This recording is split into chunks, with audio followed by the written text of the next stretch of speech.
Are these angels worse than the devil? We recently received an email asking us to clarify the angels mentioned in Jude chapter 1 verse 6 and 2 Peter chapter 2 verse 4 and determine if they are worse than the devil. We will make an effort to answer this question. Jude chapter 1 verse 6 reminds us of the angels who did not stay within the boundaries of the authority given to them by God. Instead, they abandoned their proper place and dwelling. God has securely chained them in prisons of darkness, awaiting the great day of judgment. Similarly, 2 Peter chapter 2 verse 4 states that God did not spare the angels who sinned, but cast them down to hell and bound them in chains of darkness, awaiting their judgment. The Bible describes these angels as having deviated from their rightful position and authority. It is important to note that the term TARTARUS, which is mentioned in 2 Peter chapter 2 verse 4, appears only once in the entire New Testament. While it was originally used in Greek mythology to refer to the deepest region of the underworld, where gods imprisoned their enemies, as Christians, we do not endorse or believe in Greek mythology. The usage of Tartarus in this context signifies a place of punishment. The Bible tells us that these angels who strayed from their authority are held in chains of darkness. But the question remains, are they worse than the devil? We are familiar with who Satan is and the sins he committed that led to his expulsion from heaven. Isaiah chapter 14 verses 12 to 17 gives us insight into Satan's fall. How you have fallen from heaven, O Lucifer, son of the morning! How you are cut down to the ground, you who weakened the nations! For you have said in your heart, I will ascend into heaven, I will exalt my throne above the stars of God. I will also sit on the mount of the congregation on the farthest sides of the north. I will ascend above the heights of the clouds, I will be like the Most High. Yet you shall be brought down to Sheol, to the lowest depths of the pit. Those who see you will gaze at you, and consider you, saying, Is this the man who made the earth tremble? Who shook kingdoms? Who made the world as a wilderness and destroyed its cities? Who did not open the house of his prisoners? According to the Bible, Satan is not currently imprisoned in hell. In fact, he roams the earth. 1 Peter chapter 5 verse 8 warns us to be vigilant and sober-minded because our enemy, the devil, prowls around like a roaring lion, seeking someone to devour. Job chapter 1 verse 7 also illustrates Satan's ability to move about on the earth. The Lord said to Satan, From where do you come? So Satan answered the Lord and said, From going to and fro on the earth, and from walking back and forth on it. Contrary to the portrayal often seen in Hollywood movies, the Bible explicitly states that Satan, the devil, is actively present on earth and plays a significant role. This raises the question of why the devil is allowed to roam freely while these other angels are imprisoned.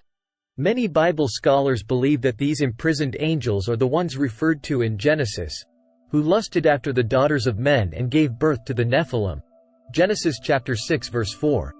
Although the term, fallen angels, is not directly used in this context, the majority of scholars interpret the sons of God in Genesis as angelic beings and the daughters of men as human women. This perspective considers the Nephilim as the offspring resulting from the union of angels and humans, a hybrid creation that was not intended by God. These scholars argue that the Nephilim were part of Satan's attempt to corrupt the human race and render them unfit for the godly purpose of bringing forth the promised Messiah. Genesis chapter 3 verse 15. This corruption ultimately led to God's decision to send the flood to destroy all of humanity, except for Noah and his family. With this alternative viewpoint, we can distinguish between supernatural beings, the sons of God, angels, and human beings, the daughters of men. According to this perspective, the offspring of these unions were giants, emphasizing the significance of their supernatural origins. Supporters of this interpretation highlight that Jude chapter 1 verse 6 also refers to these angels who did not keep their proper domain but left their own habitation. Furthermore, Jude chapter 1 verse 7 draws a parallel between these angels and the inhabitants of Sodom and Gomorrah, who engaged in sexual immorality and pursued unnatural desires. This suggests that the angels' transgression involved unnatural sexual unions. While the Bible does not provide explicit details about the actions of these angels in Genesis, the explanation presented here is plausible and aligns with the majority of biblical scholars' understanding. These fallen angels are held in chains of darkness as a result of the sin they committed in Genesis. However, it is important to recognize that this topic should not consume our lives or lead to endless debates.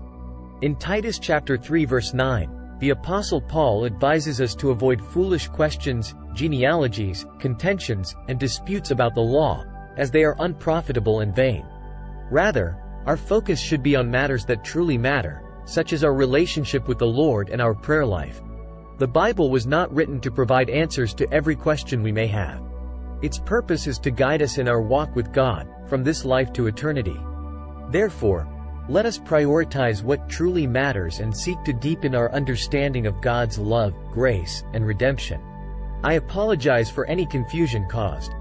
To continue, it is crucial to remember that the Bible does not explicitly state the exact nature of the actions performed by these fallen angels in Genesis. Different viewpoints and interpretations exist among scholars, and it is important to approach this topic with humility and an open mind. Ultimately, our primary focus should be on our personal relationship with God and the teachings that guide us in living a righteous and faithful life. Engaging in endless debates and speculations about the identity of the sons of God, the Nephilim, or the nature of these fallen angels can distract us from the core message of the Bible. Rather than becoming consumed by these complex and often speculative discussions, let us center our attention on the teachings of Jesus Christ, who emphasized the importance of love, compassion, forgiveness, and faith. These are the essential elements that should shape our lives and interactions with others. While it is natural to have questions and seek understanding, we should be mindful not to allow these inquiries to overshadow the central truths of our faith. Our relationship with God should be characterized by seeking His presence, studying His Word, and striving to live according to His principles.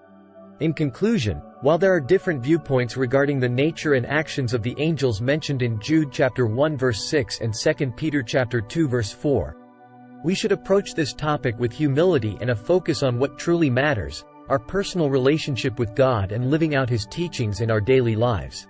Let us prioritize the core message of love, grace, and redemption found in the Bible rather than becoming entangled in endless debates and speculative discussions.